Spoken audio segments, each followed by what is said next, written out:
The late summer sun cast a golden hue over the quiet suburban street.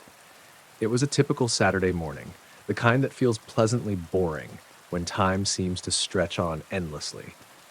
I was driving aimlessly, the window down to let the warm breeze brush against my face, when a clumsily handwritten sign caught my eye.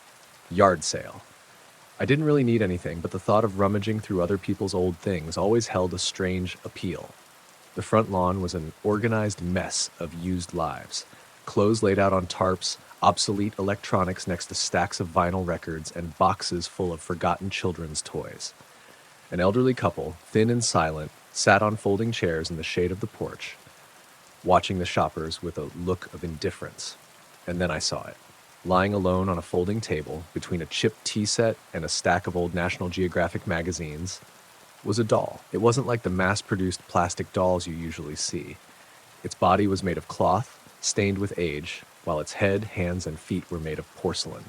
The porcelain glaze had fine, web-like cracks, and one cheek had a long scratch. It wore a cream-colored lace dress, now faded to an ivory yellow. But it was its face that drew me in. The lips were painted into a delicate, almost knowing smile. And its eyes, one was a clear blue glass eye that shimmered in the sun, while the other was just an empty, dark socket. That asymmetry, that imperfection, somehow made it unique. I picked it up. It was heavier than I expected. "How much for this one?" I asked, turning to the old couple. The man just looked up, his eyes cloudy. "Just take it," he said, his voice hoarse. "It's yours." I was a bit surprised. "Oh, I can't do that. Let me at least pay you something for it." I fumbled in my pocket and handed him a $5 bill. He took it without a word, just nodded and looked away again. I had the strange feeling that they weren't just selling it, but getting rid of it. Shrugging off the feeling, I placed the doll on the passenger seat and drove home, pleased with my strange find.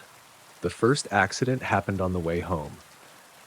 Just a few blocks from my house, there was a loud bang and the car suddenly lurched. The right rear tire had blown out. It was annoying, but not unheard of. I'd changed a spare tire countless times. As I wrestled with the stubborn lug nuts under the hot sun, I glanced inside the car. The doll was still sitting there, tilted to one side, and for a moment, its single glass eye seemed to be staring right at me. Back home, I placed the doll on the mantelpiece in the living room. It was an interesting accent piece, a conversation starter. That night, I slept poorly, constantly woken by the small noises of the old house, the creaking of the floorboards, the hum of the refrigerator, familiar sounds that suddenly felt ominous. The next day, while making coffee, I dropped my favorite mug. It shattered on the kitchen floor. I sighed in frustration. I'd had that mug for years, so clumsy. As I cleaned up the shards, I glanced into the living room. From the corner of the kitchen, I could see the doll sitting on the mantel. The small unlucky incidents began to pile up. An important bill got lost in the mail. The faucet in the bathroom started to leak, leaving a yellow stain on the ceiling below. I started to feel a vague unease, a sense that something was wrong. Every time something happened, no matter how small, my eyes would unconsciously find the doll. Its porcelain smile no longer seemed delicate, but smug. Its empty socket felt like a void that sucked the light and peace out of the room. A week later, things got worse. I was heading down the basement stairs to get the laundry, a basket in my hands. I had walked down these stairs thousands of times, but this time my foot slipped on a step that I could have sworn was dry just a minute before. I tumbled down, the laundry basket flying. I landed hard, my left ankle twisting unnaturally beneath me. A sharp, searing pain shot up my leg. I lay there on the cold concrete floor, gasping in pain, and looked up to the top of the stairs. Nothing was there. But in my mind, the image of the doll was crystal clear, sitting silently in the living room above, its single glass eye looking down, witnessing it all. The trip to the emergency room confirmed a broken ankle, 6 weeks in a cast and on crutches. My life suddenly became complicated and full of obstacles. Moving around my own home became a challenge. Every time I passed the living room, I tried not to look at the mantel, but I could always feel its presence. Paranoia began to creep in. Did I really slip? Or was there a small puddle I didn't see? I began to doubt my own sanity. I became irritable and withdrawn. One evening, while struggling to prepare a simple meal on one foot, I heard a faint sound from the living room. I held my breath, listening. There was only silence, but I could have sworn I heard the soft rustle of cloth. My heart pounded. On my crutches, I carefully made my way to the living room doorway. Everything was in its place. The doll was still on the mantel, unmoving, but was it turned slightly more towards me? No, it couldn't be. It was just a trick of the light and shadows. I was a rational person. Dolls couldn't move, but fear does not follow reason. That night, I couldn't sleep. Every creak of the house made me jump. I kept imagining the doll with its dark socket and fixed smile moving through the shadows. I started sleeping with the lights on. A few days later, while I was in my upstairs office, I smelled smoke. It was faint at first, but it quickly grew stronger. Alarmed, I rushed out into the hallway on my crutches. Smoke was billowing up the stairs. The smoke alarm began to shriek. I panicked. My only way out was blocked. I went back into the office, slammed the door shut, and stuffed a towel under it. I rushed to the window and tried to open it. It was stuck. Paint had sealed it shut. I threw my weight against it, my shoulder slamming into the frame. Finally, with a screech, it gave way. Below was the porch roof and then the lawn. There was no other choice. I climbed out, the pain in my broken ankle flaring, and jumped. I landed awkwardly, rolling on the grass. I looked up. Black smoke was pouring out of the living room window. A few minutes later, the wail of fire trucks echoed in the distance. The firefighters put out the blaze fairly quickly. The cause was determined to be faulty old wiring in a living room wall. The house had heavy smoke and water damage, but was salvageable. As a firefighter escorted me inside to survey the damage, my heart stopped. The living room was a black, soggy mess. Everything was covered in a layer of dark soot. But on the mantelpiece, almost untouched, sat the doll. Its porcelain face was now stained black with smoke, making its smile look even more grotesque and malevolent. Its glass eye glittered in the beam of the firefighter's flashlight. It had been at the very center of the fire, yet it was almost completely intact. That's when I knew. I didn't care if it was rational. I didn't care if I was going crazy. That doll had to go. As soon as I was allowed back in the house, I went straight to the living room. The acrid smell of smoke was still overwhelming. I didn't hesitate. I used a fireplace poker to knock the doll onto the floor. It landed with a dry clatter. I picked it up with a rag, not wanting to touch it with my bare hands. I took it to the garage. I set it on the concrete floor. My breath came in ragged gasps. I found an old sledgehammer. I lifted it, its weight terrifying and satisfying. I looked down at the doll one last time. In the dim light of the garage, its smile seemed to mock me. I swung the hammer. The first time I missed, the hammer striking the concrete, sending up a spark and a loud crack. The second time, it connected. The porcelain head shattered into 100 tiny pieces. The sharp, cold sound echoed in the quiet space. I didn't stop. I struck it again and again, pouring all my fear and paranoia into every blow, until the doll was nothing but a heap of torn cloth, stuffing, and shattered porcelain. Panting, sweat dripping down my face, I stood there. It was finally over. I carefully swept up every last fragment, putting them in a heavy-duty trash bag. I sealed the bag, then put it inside another one. I drove to an industrial park on the other side of town and threw it in a large dumpster behind an abandoned warehouse. As I drove back, an incredible sense of relief washed over me. The house, despite the fire damage, felt clean.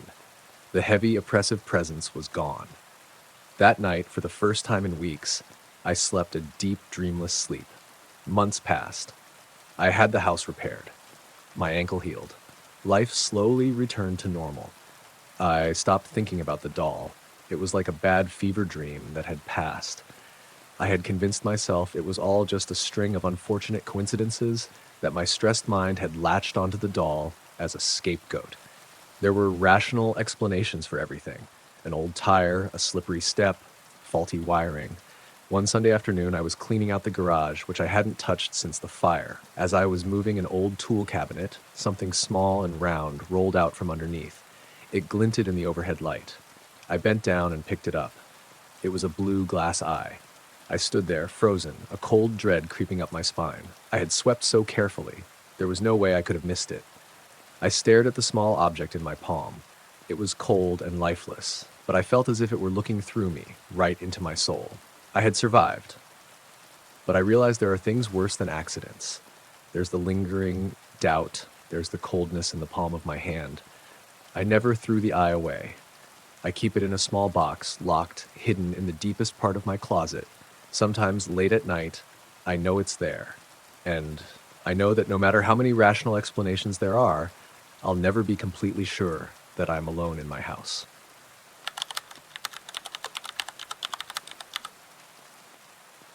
That Saturday was one of those rare late autumn days when the sun was still brilliant enough to paint the whole street gold. We decided to take a walk for no particular reason, just to enjoy a bit of fresh air before the gray winter arrived.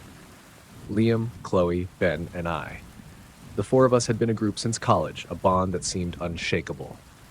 Then we came across that yard sale. It was laid out on the yellowed grass in front of an old wooden house with a white picket fence that had begun to peel. Everything was ordinary, from the stacks of old vinyl records, the chipped tea sets, to the rusty tricycle. We were about to walk past, but Liam suddenly stopped, a soul always obsessed with the strange and unusual. Liam's eyes were fixed on an object leaning against the house wall, hidden behind an old armchair. It was a painting. It was quite large, set in a dark, heavy wooden frame carved with intricate patterns. But it wasn't the frame, it was the canvas inside that drew the eye. It didn't depict anything specific, just a chaotic mess of dark colors, mostly indigo, deep blue, and black, swirling together like a trapped storm. In the very center, there was a lighter gray area, shaped like a human face in profile, but with no features at all. No eyes, no nose, no mouth. Just a formless void on a chaotic background. "I have to have it," Liam whispered, his voice holding a strange urgency. The owner, an elderly woman with tired eyes, just shrugged when we asked about the painting. She said it had been the house before she moved in. No one knew whose it was or where it came from. She sold it to us for a ridiculously low price, seeming relieved to get rid of it. We struggled to carry the painting back to the apartment we all shared. It was heavier than it looked. When we set it up in the living room, opposite the sofa, the whole room seemed to darken, even though the sun outside was still shining brightly. For the first few days, it was merely an odd decoration, a topic of conversation. Liam spent hours looking at it, muttering about the color technique, about the overlapping layers of paint that created an unreal sense of depth. He said looking at it was like looking into an infinite space. Chloe didn't like it. She said it made her feel like she was being watched, even though the figure in the middle had no eyes. Sometimes she insisted that the position of the figure had changed, that it had turned slightly more to the front than before. We just laughed and thought it was her imagination. Ben, a pragmatic economics student, initially treated it as a joke, but then he started to research it. He took pictures of the painting, trying to find information about the artist's signature, but there was no signature. He became obsessed with finding its true value, believing we had accidentally stumbled upon a forgotten masterpiece. As for me, I just felt a vague sense of unease. Whenever I sat in the living room, I always felt as if the painting was sucking the air out of the room. Staring at the dark swirls for too long made my head buzz, and a sharp pain would shoot down my spine. I started avoiding the living room as much as possible. The change began slowly, seeping into our lives like a colorless, odorless poison. Liam was the first to fall. He stopped going out, neglecting all his classes and work. His room, already messy, turned into a den. He covered the walls with paper, drawing the same swirls from the painting over and over.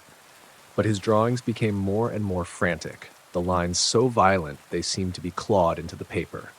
He talked to himself, fragmented conversations about color, about space, about a face that is forming. I started to hear him screaming in his room at night. Next was Chloe. Her fear became tangible. She began to cover all reflective surfaces in the house, mirrors, windows, even the TV screen. She said she saw it in them, not the reflection of the painting, but that faceless figure staring back at her from the other side of the glass. She lost weight rapidly. Her eyes were sunken and always filled with panic. She stayed in her room, barricading the door with a bookshelf, and only communicated through notes slipped under the door. Ben was the opposite. His obsession turned into a fury. When he couldn't find any information about the painting, he started creating his own conspiracy theories. He claimed the painting was a map, a code, or a relic of a mysterious cult. His room was filled with books, newspaper articles pinned to the wall with red strings connecting them in meaningless ways. He became irritable and aggressive, always accusing us of hiding something from him, or worse, trying to steal his great discovery. I was the only one left, an unwilling observer in the madhouse we had created. I tried to talk to them, to pull them back to reality, but each of them was trapped in their own world, a reality distorted by the painting itself. When I suggested getting rid of it, all three of them, who were no longer speaking to each other, reacted violently in unison. Liam yelled that I wanted to destroy art. Ben screamed at me that I wanted to rob him of his fortune. And from Chloe's room, I heard her sobbing, begging me not to let it out. I realized the problem wasn't the painting. It wasn't a haunted or cursed object. It was just canvas and oil paint. The problem was us. The painting was like a mirror, not reflecting images, but reflecting the darkest corners of each person's mind. It was a giant Rorschach test, and each of us saw our own monster in it. Liam, with his obsession for creation, saw a gateway to the madness he had always romanticized as genius. Chloe, with her constant anxiety, saw the embodiment of the formless fear that always haunted her. Ben, with his ambition and pragmatism, saw a shortcut to fame and fortune. And me? I looked at the painting and saw only emptiness. A terrifying emptiness, a promise that behind the thin veil of reality lay nothingness. And that scared me more than anything. My fear was loss, the disintegration of everything I had ever known. I was afraid that if I looked long enough, I too would be sucked into it, becoming a part of the meaningless chaos. The climax came on a stormy night. Thunder rolled outside, but it was even more chaotic inside our apartment. I was awakened by a loud noise from the living room. I went out and froze. Ben was standing in front of the painting, holding a box cutter. He had torn up the carpet and pried up the floorboards underneath, muttering that the treasure must be hidden somewhere nearby. His eyes were wild. From his room, Liam rushed out. He wasn't drawing on paper anymore. His entire body, from his face to his hands and feet, was covered in black swirls drawn with charcoal. He looked like a living version of the painting. He lunged at Ben, screaming that no one was allowed to desecrate the masterpiece. They wrestled with each other in the flashing light of the lightning outside. I couldn't intervene. I just stood there, paralyzed. Then the door to Chloe's room burst open. She came out for the first time in weeks. She was emaciated, wearing a thin white dress, but the most terrifying thing was her face. She had blurred her own features with some kind of white powder. She looked exactly like the faceless figure in the painting. She said nothing, just quietly walked to the window, threw it open, and looked down at the rain-soaked street below. That was the moment that snapped me out of my stupor. I knew what I had to do. I didn't run to Chloe, nor did I try to stop Liam and Ben. I ran to the painting. It was still there, silent, witnessing everything. The faceless figure seemed to be mocking me. With all my strength, I ripped it from the wall. It was absurdly heavy. I dragged it to the balcony, ignoring the frantic screams behind me. The rain whipped my face, cold and stinging. I lifted the painting, gathered all my strength, and threw it over the railing. It fell tumbling through the air before disappearing into the darkness below. A sharp crash echoed as it hit the ground. I went back into the living room. Liam and Ben had stopped fighting. Both were staring at me with empty eyes. Chloe was still by the window, but she hadn't jumped. She just stood there, trembling. A silence fell over us, a silence heavier than the storm. The painting was gone, but its madness lingered. After that night, nothing could ever be the same. Ben disappeared the next morning. The police searched but found nothing. Chloe was taken away by her family. I heard she was being treated in a psychiatric hospital. As for Liam, he never painted again. He moved to another city, cutting off all contact. I was the only one who stayed in the now empty and cold apartment. Sometimes at night, when I close my eyes, I can still see it. The swirls of indigo and black, and in the middle, a human-shaped void. I know that the monster wasn't on the canvas. It's deep inside us, always there, just waiting for an excuse to rise. The painting was merely a key, and I survived, not because I was stronger, but perhaps only because I was the only one who dared to throw that key away.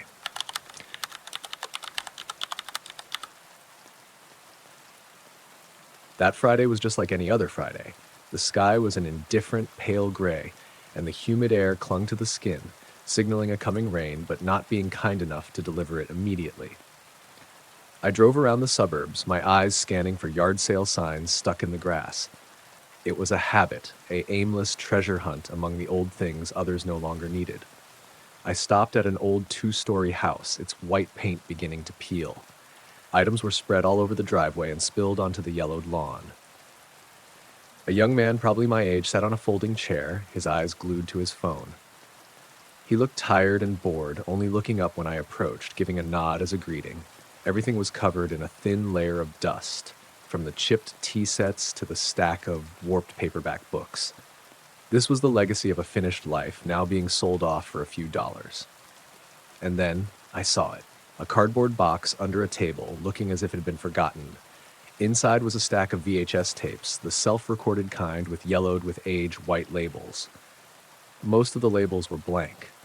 I've always been drawn to such mysteries, these nameless pieces of memory. They could contain anything, a wedding, a family vacation, or maybe just a few meaningless hours recorded from television. I pulled the box out. The young seller glanced over, a flicker of surprise on his impassive face. "The whole box for $3, he said, his voice flat, before looking back down at his phone screen. I paid, not bothering to haggle. He didn't even bother to put his phone down to take the money, just held out his hand. I placed $3 in his palm and carried the heavy box to my car. As I drove away, I glanced in the rearview mirror. He was still sitting there, in the exact same position, a lonely figure among the redundant items. Back at my apartment, I set the box on the living room floor. I had to rummage through a closet for a long time to find my old VCR. After connecting it to the modern TV, a familiar blue screen appeared, bringing with it a sense of nostalgia. I chose a tape at random, no label, no indication of its contents. I pushed it into the slot, the machine whirred and began to play. A grainy image appeared. It was a park. The camera was in a fixed position, perhaps on a bench. Everything shook slightly, as if the cameraman was trying to hold it steady. People walked by, couples, families with small children, joggers. The footage seemed boring, like a film student's exercise. But something was off. The camera didn't pan, it just focused on a certain area, waiting. And then she appeared, a young woman with dark hair, wearing a beige coat. She was sitting on a bench opposite, reading a book. The camera zoomed in, framing only her. It lingered there, watching her patiently. She turned a page. She raised a hand to brush her hair. She looked around, but not towards the camera. The cameraman held the shot, unmoving. The footage lasted for nearly 20 minutes, just her and the silence. Then she stood up and left. The camera remained there, focused on the empty bench for a long time before the footage abruptly ended in a screen of white static. I felt a little uneasy. There was a subtle violation in the way it was filmed. It wasn't accidental. It was intentional. That evening, I watched 2 more tapes. They both had the same theme, the same woman. One clip showed her in a supermarket, the camera furtively following her from a safe distance, gliding past shelves of goods. Another showed her from inside a car as she walked on the sidewalk, probably on her way home from work. There was no sound, only the faint hiss of the tape. I was watching a stalker's collection. The deceased man, the owner of the items in that yard, must have had an obsession. In the following days, watching these tapes became a strange ritual. I would come home from work, make a cup of coffee, and immerse myself in this anonymous woman's life through the eyes of her stalker. I knew what kind of milk she usually bought, knew she had a habit of stopping at a coffee shop on her way home. I saw her laugh with friends, saw her look tired after a long day. My initial discomfort slowly turned into a morbid curiosity. The cameraman grew bolder, the angles got closer. One night, I watched a clip filmed from outside her apartment window. The camera was hidden in some bush. I could see the warm light from inside, see her silhouette moving from room to room. He knew where she lived. A chill ran down my spine. This was no longer a distant fascination. It had crossed a dangerous line. I told myself I should stop, that I should throw these tapes away or take them to the police. But I couldn't. I had to know how this story ended. I had watched almost the entire stack of tapes. Only 3 were left. The next one I watched made me hold my breath. The camera was inside a car, parked across the street from her house. It was dark. He was waiting. After a while, she came home. She got out of her car, walked towards the front door. As she was fumbling for her keys, a figure emerged from the shadows behind her. The footage shook violently. I couldn't see clearly what happened. There was only chaotic movement, and then the screen went black. My heart was pounding. What had I just witnessed? An attack? A kidnapping? I replayed the ending over and over, trying to find some detail, but it was useless. Only darkness and chaos. I sat in the living room in silence for a long time. My apartment had never felt so quiet and empty. I realized I was no longer a passive observer. By watching these tapes, I had become a witness. I decided to watch the penultimate tape, hoping it would offer some explanation. This tape was completely different. The image quality was much better. The camera was steady. It was inside her house. The cameraman was walking through the room slowly, methodically. He panned across family photos on the wall, touched the items on her vanity. This was a violation of the highest order. He had gotten inside. He was exploring her most private space, making it his own. The footage ended in her bedroom. The camera focused on the neatly made bed, then slowly panned to a corner of the room where a tiny security camera, the nanny cam type, was positioned, which he had clearly not noticed. It was pointing straight at him. He had recorded himself. The footage ended. Only one last tape remained. I hesitated. A part of me didn't want to know anymore, but the other part couldn't resist. I had to watch it. I pushed the last tape into the machine. It was blank, only white static and an electronic hiss. He had stopped. Or maybe he had been caught. That security camera. It must have been. I felt a small sense of relief. Perhaps justice had been served. I decided it was time to get rid of these tapes. Keeping them in the house made me feel unsafe. As I was putting them back into the cardboard box, something fell out of one of the sleeves. It wasn't a tape. It was a Polaroid picture. The photo was quite new. The colors were still fresh. It was taken from outside my living room window. In the picture, I could see my own back, sitting on the sofa, the light from the TV screen casting a glow on the wall. I was watching one of those tapes. The blood in my veins turned to ice. It wasn't the dead man, not the grandfather. It was the grandson, the young man at the yard sale. He wasn't selling his grandfather's secrets. He was looking for a successor. Or maybe he just wanted to know who would be curious enough to watch them. He had followed me home. He had been watching me, just as his grandfather had watched that woman. The silence of the apartment now became suffocating. The initial chill quickly gave way to a cold rage. I was not his prey. I would not run. I would not live in fear. I stuffed the Polaroid in my pocket, picked up the cardboard box, and walked straight to the door. I didn't lock it. I drove back to that house with the peeling paint, the tires squealing on the asphalt as I turned onto the familiar street. He was still there, packing the last few items into the garage. Most things were gone, leaving only a few folding tables and empty boxes. He looked up as my car pulled up to the curb, an almost imperceptible smile touching his lips. I got out of the car, carrying the box of tapes. "You forgot this," I said, my voice steadier than I expected. I pulled the Polaroid from my pocket and held it out to him. He looked at the photo, then at me. There was no surprise in his eyes, only a vacant amusement. "I guess you watched them all," he said, his tone indifferent. "Did you enjoy it?" "The game is over," I replied, looking him straight in the eye. I opened the box, took out a tape, and snapped it in half with both hands. The plastic casing shattered, the black tape spilling out like guts. He flinched, the feigned composure gone. "What are you doing?" "I'm ending the story," I said. I threw the box on the ground. The remaining tapes scattered across the driveway. "Now it's your turn. I know who you are. I know what you look like. And if I see you anywhere near me again, I won't be the only one who knows." I didn't wait for his reply. I turned, got back in my car, and drove away. In the rearview mirror, I saw him standing there amidst the shattered tapes, a lonely figure in the middle of his family's sick legacy.